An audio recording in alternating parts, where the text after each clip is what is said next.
Shalom, saat ini marilah kita menyiapkan hati kita. Kita akan menyembah Tuhan Allah kita sebelum kita mendengarkan sebagian dari firman Tuhan.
Shalom, salam sejahtera di dalam nama Tuhan Yesus Kristus.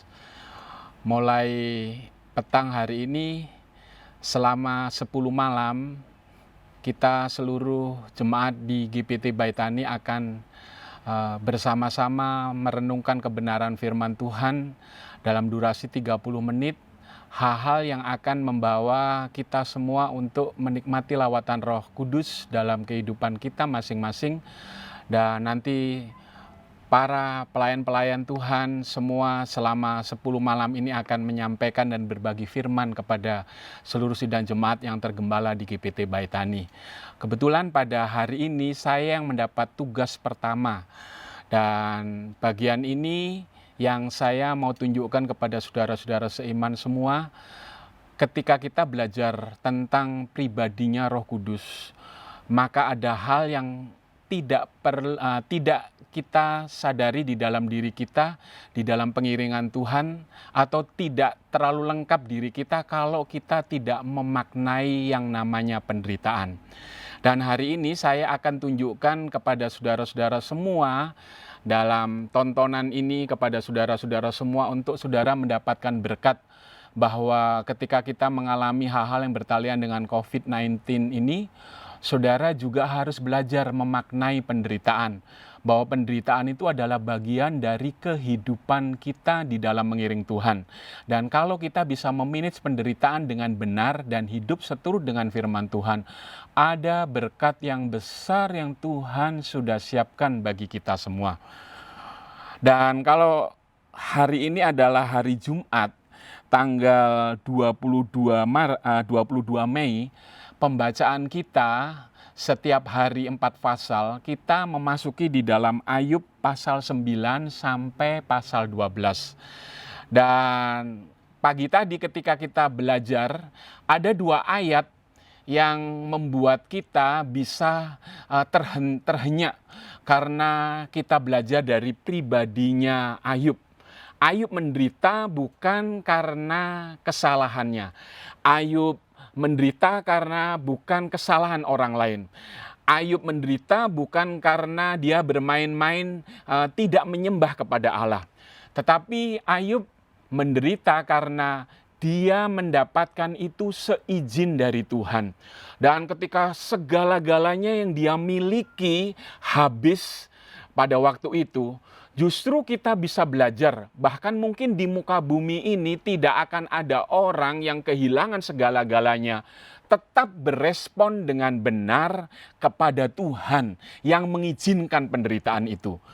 Kalau Bapak Ibu saudara-saudara membaca di dalam Ayub, ya, di dalam Ayub pasal 9 ayat 4, Ayub mengatakan seperti ini, Allah itu bijak dan kuat.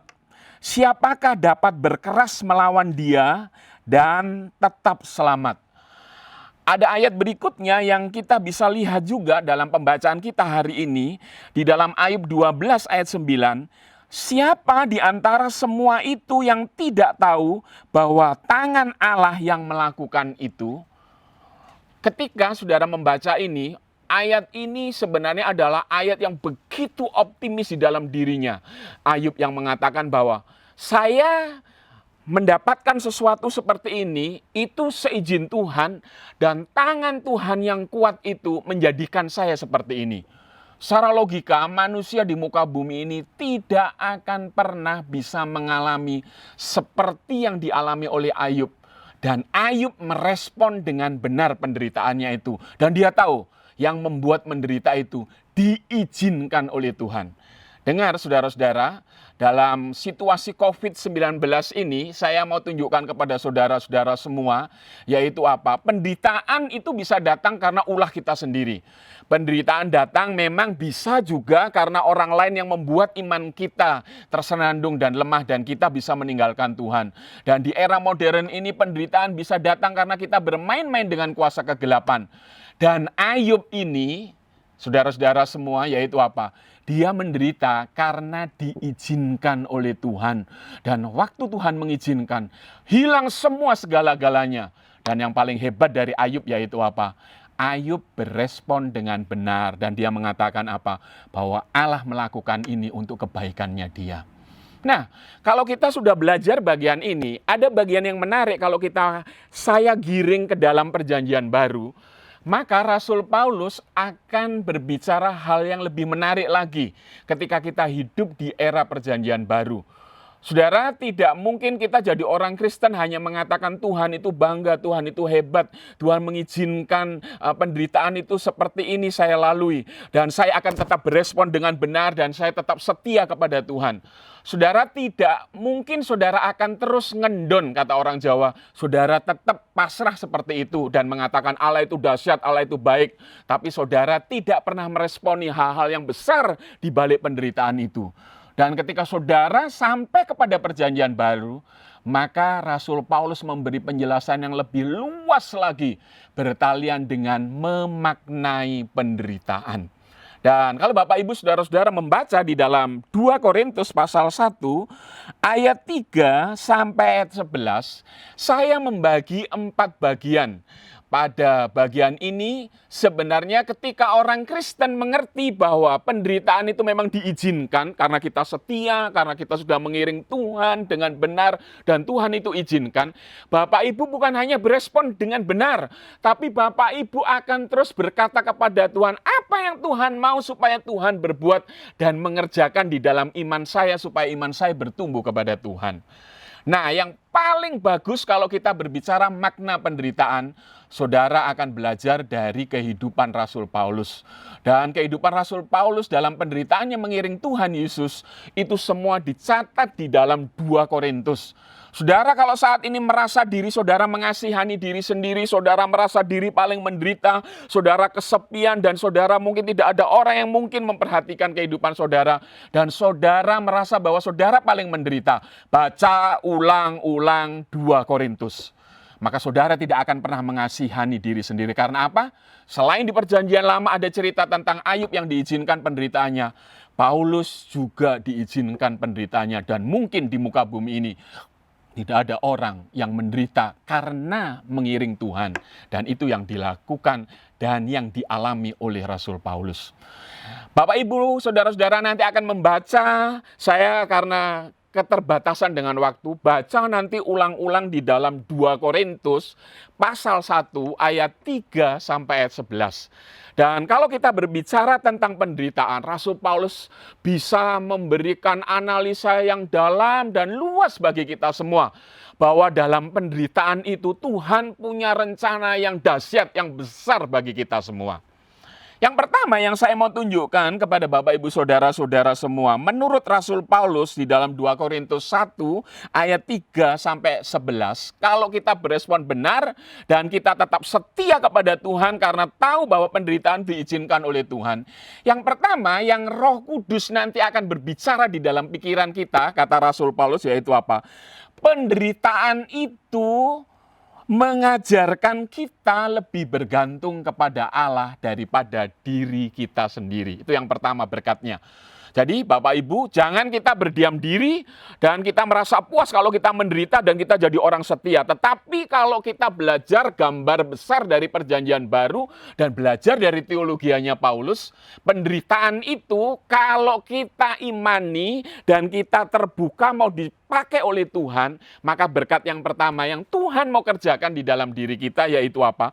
Penderitaan itu mengajarkan kita lebih bergantung kepada Allah daripada diri kita sendiri. Kalau Bapak Ibu Saudara-saudara membaca di dalam 2 Korintus pasal 1 ayat 8 dan 9, firman Tuhan mengatakan seperti ini.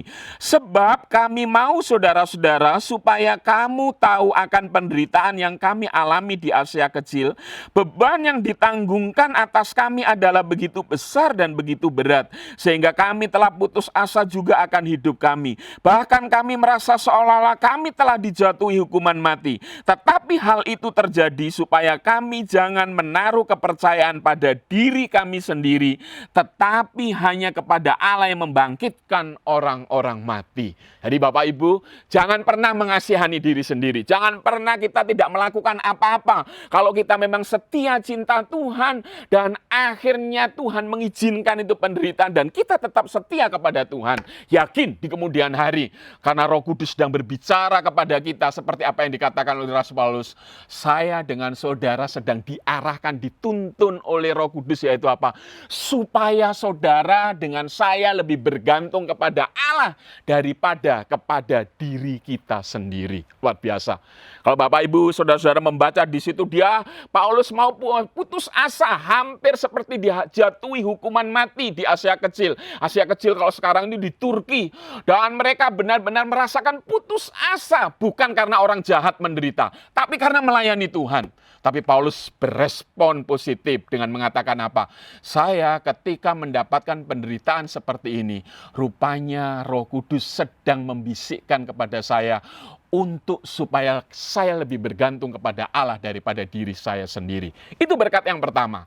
Garis bawahi benang merah ini, supaya kita lebih bergantung kepada Allah daripada diri kita sendiri. Berkat yang kedua, makna dari penderitaan kalau hidup kita benar dan Tuhan izinkan itu penderitaan, yaitu apa? Dalam penderitaan, Tuhan segera menyatakan kemahakuasaannya. Dalam penderitaan kalau kita hidup benar, Dia akan segera menyatakan kemahakuasaannya. Kalau Bapak Ibu saudara-saudara membaca di dalam ayat 10, dari kematian yang begitu ngeri Ia telah dan akan menyelamatkan kami.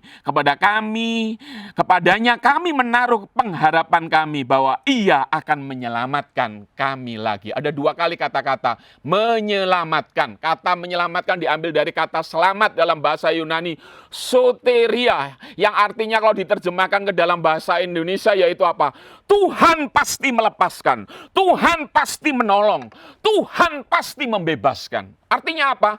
Kalau kita berespon dengan benar, kita tidak cari kambing hitam, kita tidak menyalahkan orang lain, kita tidak lari dari kenyataan. Ketika kita berespon dengan benar, saudara-saudara, makna dari penderitaan yaitu apa? Bukan untuk kita menikmati berkat diri kita sendiri, tapi Rasul Paulus dengan pertolongan Roh Kudus mengatakan apa? Saudara akan mulai mendapatkan yang namanya mujizat kekuasaan Tuhan itu. Luar biasa. Tuhan kita tidak pernah berubah. Dan saya ingin mengatakan kepada saudara-saudara, saya setiap pagi dengan keluarga mendoakan semua seluruh sidang jemaat yang tergembala di GPT Baitani ini. Supaya apa? Tuhan memberikan terobosan-terobosan ketika kita melakukan aktivitas yang hidup seturut dengan firman Tuhan. Dan janji dari firman Tuhan, kalau kita berespon dengan benar dan saudara berjiwa besar dan melihat hal-hal ke depannya, maka yang Tuhan akan nyatakan kepada kita melalui Roh Kudusnya yaitu apa? Tuhan dalam penderitaannya segera menyatakan kemahakuasaannya. Itu berkat yang kedua. Berkat yang ketiga, ini bicara tentang aspek sosiologi. Ini bicara tentang pergaulan kita. Dalam COVID-19 ini, dalam wabah COVID-19, inilah kita sedang ditampi oleh Tuhan. Dengan apa yang kita miliki ketika kita tidak memiliki apa-apa dan mungkin pas-pasan. Karakter kita, watak kita, temperamen kita mulai kelihatan, emosi kita dan semua. Dan ketika kita mungkin pikirannya kata orang Jawa cupet, saudara akan kelihatan di sini yaitu apa? Siapa teman saudara di era susah ini? Nah, saudara-saudara, ini bicara yang kedua tentang aspek sosiologinya. Kalau kita menderita dan kita berespon dengan benar, aspek sosiologinya apa? Itu yang tertulis di dalam ayat 11. Firman Tuhan mengatakan seperti ini. 2 Korintus 1 ayat 11. Karena kamu juga turut membantu mendoakan kami supaya banyak orang mengucap syukur atas karunia yang kami peroleh berkat banyaknya doa mereka untuk kami. Paulus itu nggak pernah merasa sendirian. Kalau hidupnya benar dan dia menderita karena ikut Tuhan, yaitu apa? Dia tahu ada banyak orang yang menopang dia dalam doa di balik kehidupannya yang menderita itu. Ini bicara dalam masa sekarang yaitu aspek sosiologi kita, teman-teman kita semua. Jadi kalau hidup kita benar dan kita berespon dengan benar, kita punya komunitas yang sehat, maka komunitas yang sehat itu akan menolong kita. Karena Rasul Paulus bilang apa? Dalam penderitaan yang ketiga, bila menderita, kita mengalami kasih Kristus yang datang dari saudara-saudara seiman kita. Dengar ini, kalau kita berespon dengan benar, kita kumpul dengan komunitas yang sehat dan benar, maka itu yang dikatakan oleh Rasul Paulus, bila menderita, kita mengalami kasih Kristus yang datang dari saudara-saudara seiman kita. Tidak hanya melalui pembagian sembako, menolong apa.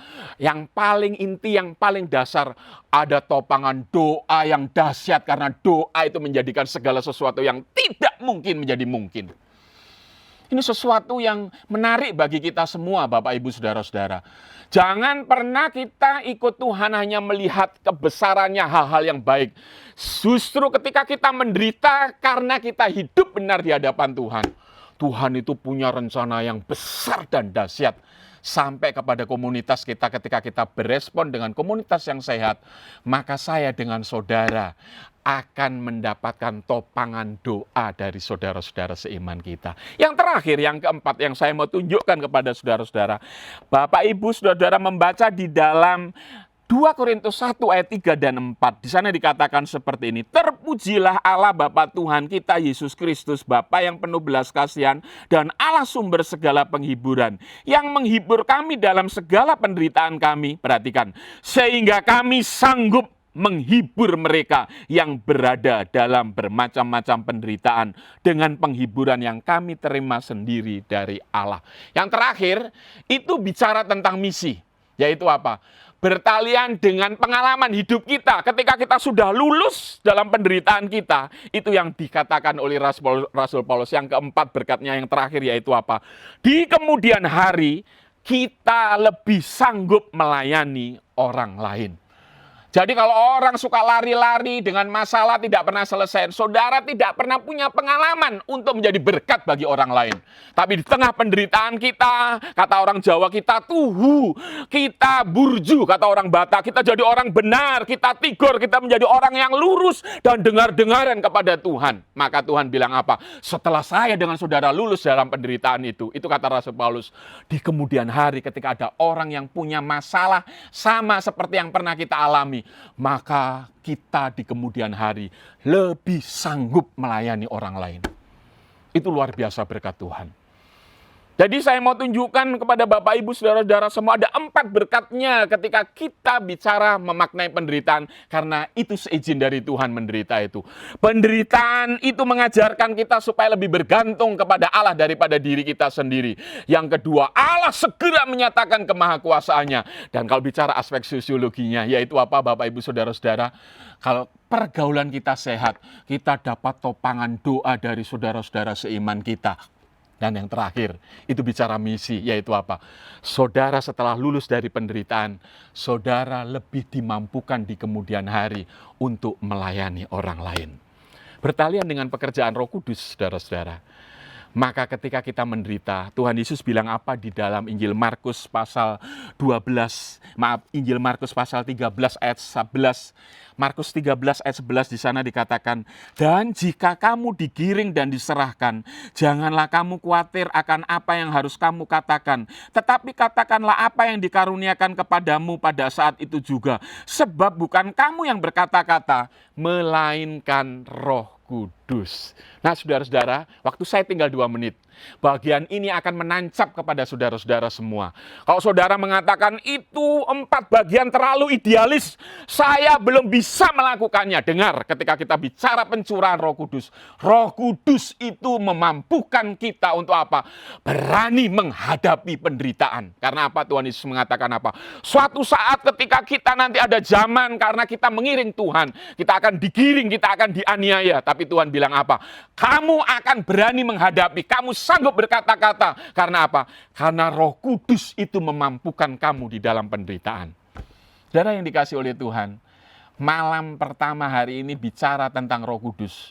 Roh Kudus memampukan kita untuk menjalani penderitaan. Dan yang paling hebat, kalau saya dengan saudara-saudara semua berkelit dan mengatakan saya belum mampu. Ingat, ada Roh Kudus. Roh Kudus tidak hanya berbicara bahasa roh, tapi Roh Kudus itu akan memampukan saudara untuk menjalani penderitaan ini. saudara-saudara nanti akan melanjutkan di rumah saudara masing-masing. Saudara satu keluarga bisa bermain musik, menyanyi satu pujian seperti yang akan di-sharekan pujian sebentar ini. Dan saya ingin saudara-saudara menikmati lawatan kuasa Roh Kudus itu memenuhi hidup kita, memenuhi keluarga kita, dan kita dipulihkan. Andalkanlah, apalagi kita adalah orang aliran Roh Kudus. Roh Kudus itu mutlak kita jiwai dan kita miliki sebagai senjata untuk kita berani menghadapi tantangan hidup ini. Mari kita berdoa. Tuhan Yesus, terima kasih. Kami juga berterima kasih kepada Tuhan Yesus yang mengutus sampai zaman ini, hari ini dan seterusnya Roh Kudus yang penuh kuasa itu memenuhi kami. Tuhan, meteraikan kebenaran firman-Mu. Dan kami berdoa mengangkat tangan memohon kemurahan-Mu agar seluruh sidang jemaat-Mu ketika di rumah masing-masing melanjutkannya dalam ibadah. Dan kami berdoa Roh Kudus bekerja luar biasa. Dan kuat kuasa-Mu nyata heran dalam kehidupan mereka, mengubahkan mereka semua. Dalam nama Yesus, kami sudah berdoa dan mengucap syukur, dan Roh Kudus tercurah dalam kehidupan seluruh sidang jemaat-Mu yang tergembala di GPT Baitani. Haleluya. Mari yang percaya sama-sama mengatakan, amin.